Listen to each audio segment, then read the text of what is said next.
Hi, everybody. Haribo. Welcome. Namaste. It's Jaishree. And Kalanidhi Das. From JaishreeYoga.com. And the Soul Mapping Matrix. And we're here with you on day 20. Day 20. This is Narayani Lev. 2-0. Special guest for Rise of the Sacred Sovereign. Beautiful conversation that we've been having for 20 days. Tomorrow will be the last time that we show up for this amazing challenge, but only the first time for the next time, because we will always continue to show up with you. So tonight we are giving away a couple of secrets that we hope will be of service to you in the clearest, most positive and profound pivot kind of way. There are two words that we use in the Soul Mapping Matrix. And by the way, we are spiritual educators, mentors, teachers on this amazing path of Bhakti Yoga and the science of self-realization and health and healing. We're a bit of a mystical pair, and yet Kalanidhi builds businesses, so he's kind of the Buddha in the boardroom, some would say. And we have Mystics come in all shapes and sizes. Magic comes in all shapes and sizes. And I'm sure you know many light workers right now. You hopefully are one yourself if you're hearing this, because there's no coincidences right now. We're in the greatest up level of all time. And the Soul Mapping Matrix is a program that we offer online now, but we do one-to-one mentorship as well as 2-to-1 or 2-to-2 couples mentorship. 2-2-2. What were you going to say? I'm just so excited about what we're going to talk about tonight. Are you? Yeah, and language and landscape. I mean, I'm such an ideas guy and a language guy, and it's just such a beautiful idea to really unpack a little bit and talk about this as a tool for how we, use soul mapping in our lives and how we work with our people. Yeah, and it's really actually in some ways incredibly simple, because one of our goals is to make spirituality practical. Like, we created the Soul Mapping Matrix to take all of the yoga teacher trainings, the certifications, the retreats internationally and otherwise, and all the workshops and all the classes since 2006, and put it together, with that mood of kirtan and offering and service in such a way that was repeatable, relatable, and reliable. That was the most important thing. And so many of our clients that you can learn about, even on our website, JaishreeYoga.com or soulmappingmatrix.com, so many people are like very regular folks, not what you would call spiritual people. They're just regular folks who know that pivoting to a positive place will help them live in divine timing and flow. And that's actually what brings me to talk about, along with you, my love, language and landscape. So it's very simple. We are into relationship, right? Relationship with everything and everyone, right? And feeling. Certainly. Feeling deeper and feeling more. Certainly. So our experience in life is really the perception that is showing up in the moment. That's Narayani. She's our 3-year-old magic light worker. And it's 8 p.m. Eastern time, so it's not exactly early for a 3-year-old. And she's not napping much lately. So we're in relationship to Narayani as we're in relationship to you. Hi, Jess. Hi, everybody who's showing up. Love you, Nirupama Dasi. Thank you for showing up, and we love tapping into you and your consciousness and your beauty as well. High fives. High fives. So, Narayani, we're not going to be on too long. We're just going to share a little bit right now. Whatever is showing up, the landscape that is in front of us, yes, that landscape is going to color our experience. It's going to color our lens. And that leads to having a relationship. It could be, the landscape can be painful, it can be pleasurable, it can be either one. But the landscape is our mental construct of the experience that's happening. In yoga, we say the time, place, and circumstance that is in front of us. So whatever that time, place, and circumstance is that is in front of us, that is going to create our mental, emotional, psychological landscape, visual. So the choice is, do we want that experience, that relationship that comes out of that to be awesome, positive, beautiful, ethereal, magnetic, transparent, integral? What are the many ways it could be in relationship or not? And so that is the choice. That is the pivot to choose positivity, or the pivot to decide that we want our landscape to be beautiful, divine. The flow is going to be there no matter what. The thing is that happens when we upgrade our language. So my external experience of the world through my lens and perception is my landscape. It's in my mind whether I close my eyes or open my eyes. Yes, the experience that's happening is going to happen anyway, because time, Kala, is going to show up. It's a form of divinity. No matter what, we work within that divine time. And our language is going to be the internal expression, mentally, emotionally, that may become external when we speak aloud, that will shape and form that landscape so that we can experience flow. Mm-hmm. The flow is there. The divine flow is there. Everything is going to show up no matter what. It's how we want to experience it. And it opens up the floodgates of feeling, of energy, of the experience of what it is to be in flow. Because it's an experience. It's something that we can feel. There's nothing about the spiritual side of things that is dry or that is... It's an experience, and the goal is ecstasy. The goal is spontaneous love. That's the highest goal, and we don't want to cheat anyone, and we therefore offer that spontaneous love is the supreme goal. And so we're always moving towards that understanding that spontaneity, intrinsic motivation, is something that we are meant to be in, actually 24/7. And so when it comes to I just love this language and landscape. I want to share just a really quick little personal story today that happened for me when we were, I was cooking, and I was listening to one of our God brothers, Rasik Mohan Prabhu, give a really beautiful class. You should follow him if you want some awesome, more on the bhakti teachings in its pure form. This devotional, ecstatic, love and service for the divine. That's the basis for everything that we do. So I was listening to it, and he was just reminding and speaking so beautifully how anything that we're doing, whether it be, braiding, someone's hair, or for us bathing Narayani, or, a mother just, giving her child a hug, or whatever we're doing, if we're doing it in love, then that is a devotional act.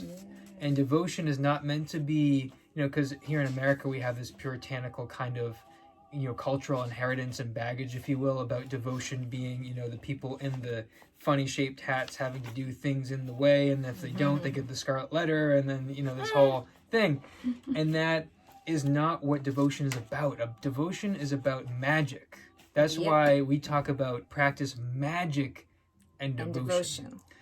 Magic and devotion. And so I was listening to this, and of course what we take in really has an effect on us, and I was taking and meditating on it. So when you meditate on something like that, then it's becoming your language. Then you get to choose what positive tapes are playing in your head instead of the negative programs that are there subconsciously, right, that we're all dealing with. You have to choose the positive programs. So I was meditating on that, and it actually unlocked some experiences for me during the day in the external landscape. Something was happening, and it might have been either just like a mundane thing, like a house chore, or it might have been something that could have been a negative experience, a trigger or whatever it is.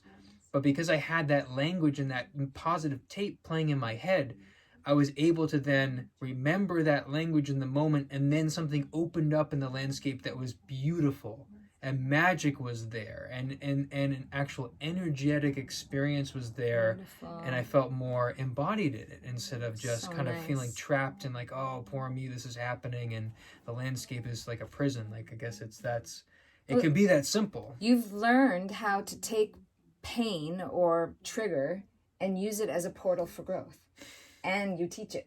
Mm-hmm. That is what soul mapping is. I mean, Mm-hmm. pain can be a superpower. Trauma or the story or the experience is the story or the catalyst, but the witnessing is just that first level, but shifting back into a core desire and then making a choice from there. That is the soul mapping process. Yeah. Of course, that's the first level. Yeah. And we teach people how to do that. And I was thinking today, so we're at day 20, and I was like, what are we really offering in these classes and these live conversations? Because they won't be available soon. In a couple days, we're going to take these and we're going to move them to our private groups where we do our soul mapping mastermind and membership and all that. Mm-hmm. But whatever we can give, we're going to give. That's what we do. We're going to give it all and as best we can. But we realized the result of soul mapping, going through this system, these 9 phases, these 3 realms, over and over again, practicing and watching our students practice it, stirring the pot, all that toxicity that comes up and disperses, and then we figure out who we really are and what we really want. That result is clarity. Clarity is confidence, and clarity brings the divine timing of everything right in front of our faces. So that is manifestation. But it's not just material. It's manifesting our truest, what we would call our svarup, our truest essence and our essential nature. And it's vital we talk about that now because there's so much mashugana out in the world that's coming out, and there is, by the way, so much censorship, and that's really scary because, you know, for those of us who have been, quote, on the spiritual path or studying healing modalities, studying different versions of yoga, even just studying like healing, even the new age kind of studying manifestation, which is taking ancient principles that are not usually available out in the world and bringing them into our hearts and minds to learn and honor them and embody them. That's what the practice is. Those secret, ancient, eternal, non-changing wisdom pieces, those could get taken away as well. That's what censorship does. And it's really scary because that's the good stuff of life. That is the magic and devotion. And it's totally universal in a lot of ways. We do honor, you know, where all these ancient principles come from. We, especially in Bhakti Yoga, we learn about everyone and everything, and you start to realize, like, you know, all these amazing practices. So it's just really like scary, and at the same time, so we just want to bring as much as we can to everyone. Yeah, and it's humbly, I'm gonna disagree with her that it's not that things get taken away. It's that they just get a little covered, maybe. They get covered. Just a little covered. Just a little blanket of dust on the heart. Besides getting watered down and covered. Well, watered down is another thing, and that might take you on another, you know, our guru would talk so much about, all right, you know, spiritual life, this world is like being at the train station, and you can go anywhere. It's so wonderful, but if you don't get a ticket, and you don't have a destination, then you could literally just go wherever. And sometimes that's where we are in our spiritual path. I know I've definitely been there, just been that kind of wanderer and learning from going with the flow at a very profound level. But at a certain point, discernment becomes a very vital tool in navigating, and what Jaishree you were talking about seeing and getting in touch with our true essence, we say svarup it's another Sanskrit word which means our spiritual form, our spiritual body, which is very high, actually. It's very high, and we don't want to be, you know, again, water down these things and kind of there's a time, place, and circumstance for But there is the very real. It's a process. It's a process of getting. It's not like you just automatically you're there, or you're not there. It's a process and that's why we have the soul mapping matrix. Right. But I was just to kind of wrap that point up is that, it's just a process of remembering, and we say always it's a cleaning the mirror of the heart, which in and of itself is a beautiful metaphor, because it's just like I remember Jack Canfield talking about, he has this book where it's like an enlightenment and then the dishes or something like that. Like, you have an experience, but then you always have the dishes to do. Does anyone know what that book is called? Yeah, what you that can book, type it in the or maybe it's a quote, but Chicken Soup for the Soul? No, it's different. Maybe. I don't know. It's all good. It's all but he just this idea of cleansing the mirror of the heart, that things kind of come in because we're here in the material world, but we're spiritual beings, and that things will come in, and it's this practice of just cleansing the mirror of the heart. And can we have that be a magical act? Can we have that be an act of profound love? And yes, self-love and self-care, but actually, and also a love for all beings, because how we show up in the world affects everyone else. And can it be an act of love for God, a love for divine, and the God of our understanding, your understanding, goddess of your understanding. So it's those all happening, that when we're cleansing our own mirrors, that's all happening at the same time. And it's a forever process. We are very aware that with everything that's been happening in the world, people are going to reclaim, rediscover, re-educate, and come back to a sense of wholeness from all this division.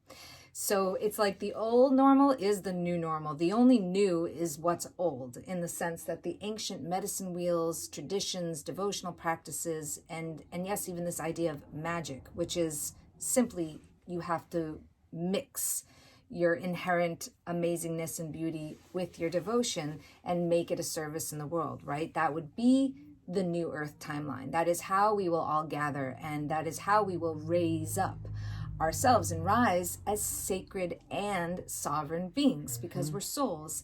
We're all souls, and that's our humanity. We know that there's going to be a time where the Soul Culture Yoga School, our certification program, is going to come back. We know that we're going to be leading retreats. We know that it's going to move beyond Zoom again, and we're all going to be together again. But until then, we're committed to offering as much as we can. So we want to thank you guys for joining us for this Rise of the Sacred Sovereign, because it's been a very messy but joyful, uplifting conversation most of the time. As the world is right now. And as we hope to receive so much feedback about what we do here and there, we also want to open it up to you guys as we build up towards the next level of platform membership. We've had, an amazing tribe for a very long time, and we want to know what people want to talk about. And the reason, and not just talk too, but we have, yoga classes. There's of course, meditation. There's sound healing. There's kirtan. There's philosophical discussions. There's soul mapping matrix. There's so many directions. This is why I brought up censorship, because most of the time in the last year, I have felt honestly like a total, kind of like in slight ways wimpy, or like retreating, like copping out, because I made a vow early on to be incredibly, I tried not to be divisive, not to be too triggering. I wanted to give the goods, and I also know what the goods are. I'm not saying I'm the goods, but I plug into the eternal stuff, to the Vedas, to Bhakti. It's never changing, and I knew the landscape was going to change so much, so I kept the language up. But now that we're moving and have moved into 2021, and we're talking about having a little bit more of a personal relationship with people on a deeper level, we're getting ready to have conversations that are more controversial again, which is kind of what we're known for anyway. And we're ready to get into these deeper, higher topics, sometimes lower, maybe, material topics, but we want to know what everyone wants to talk about. And we want to know if people are interested. What is of service? Because we have always done that. Whether it was in Soul Culture Yoga School, in classes, in Kirtan, especially during our group matrix practice, and of course in Building mentorship, Kirtan it's community about how at- do we upgrade our language to expand our consciousness with the landscape as it is. Yes.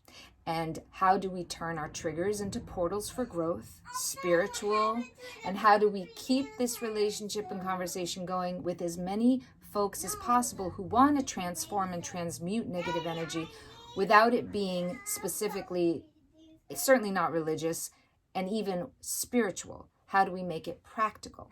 So what we're going to do is we're going to start sharing more live classes. We're going to be working with themes. I mean, we have to, right? Forgiveness is going to be big. Denial is going to be big.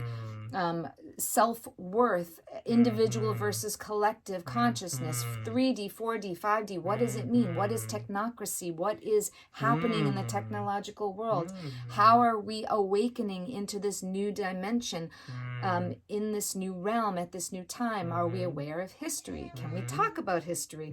How do we have this exquisite ability for free speech, and how do we use it to upgrade each other all the time? And can we be aware of censorship and holding space, and hold the space, how to hold space within us to integrate all of these different perspectives, relationships with others, with our family, with our, you know, and how we're going to emerge out of this, what is going to emerge out of this. And it's such a exciting wave to be on, and we are so honored and so grateful to be of service. You know, most of the time with our, especially our couples that we work with, a lot of it comes down to family. You know, it's sort of like the world and everything that's happening, even like politically and otherwise, there's like this huge consciousness divide right now, and that shows up collectively in our individual families, right? Family will always bring karma and response, but we're actually into breaking those karmic patterns, which takes radical vulnerability and really deep work. And we love it. And we love holding the space for others to do it in love, in bliss. We're not ignoring her. It just sounds like we're ignoring her, but actually we're with her 24/7. She's watching the show Dances, which is Classical Baby, a beautiful show. So how we can do that is what we're exploring, and we're going to continue to explore it. But the theme for tonight, again, was language and landscape. So our question to you, how are you showing up in the divisiveness of the world at this point? And are you ready to experience the landscape on a realistic level and hold both ends of the spectrum? Because what we're experiencing is a lot of folks are not having the conversations about trigger topics, and that in itself is an honest to God problem. Because if we're not strong enough to hold the space for others, then we're going to become very imbalanced in society, and we're going to go towards too much homogeny or too much division. It's time to come together in a collective way and have these conversations, and it's going to be hard, and it's going to mean up-leveling, but it's going to be beautiful because we're already in the new era. Right, Narayani? Right. So, would you like to say we're anything? going to say goodnight. Want to say goodnight? And we're looking forward. We're going to do more kirtan and more sharing. And do you want to show them any of the karate you've been working on? Do you want to give a kia? Yeah. Okay. Kia. Kia. Kia. Kia. Kia. And how about a kick? Kia. Kia. We're doing lots of kids yoga, kids martial arts, kids dancing. That's going to be part of what we're offering in classes. Sacred creativity. Kids, crystal work, sacred chakra geometry, chakras. all of it. Because of that. Narayani Lev was born to do this in this newer timeline. So we're going to do it. If you guys are not on our email list, either from our old many years of MailChimp or our new active campaign. We made it really easy. We made it really easy and to really cross over. joyful because we have your Soul Ascension book. If you go to jaishree.com, we're adding blogs there now, and we'll be adding so many other things. Well, But we had to you have- reboot everything in 2020, so You have all those her blogs. You have her free book, and we have our free guide that's there as well. And you can get the free guide and get the book, and then you're on the email list, and then you get all the special updates, and we just get to vibe with each other. And we love serving everybody. The devotees, if you're watching this and you're hearing, please don't come and ask and talk about, discovery calls if you'd like. I'm very happy to do free discovery calls, and I'm happy to work with people, and we're really starting to think about actually. doing pay as you can for a lot of folks. We've always done scholarships, whether it was for retreats or the school anyway, but so many people need this work, and we're very happy to offer it, because not because we have to, but because we want to, and because we can. And so go ahead, go to jaishreeyoga.com and sign up for a discovery call, or download the newest book. If you're interested in Discover Your Bliss, my first book, it's been out of print, but we're going to be offering it. If you're interested, let us know. Private message us.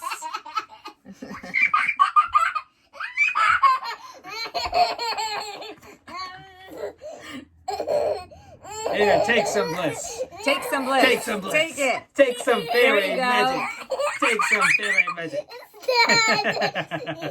It's very special to get that Yeah. Narayani love laughing.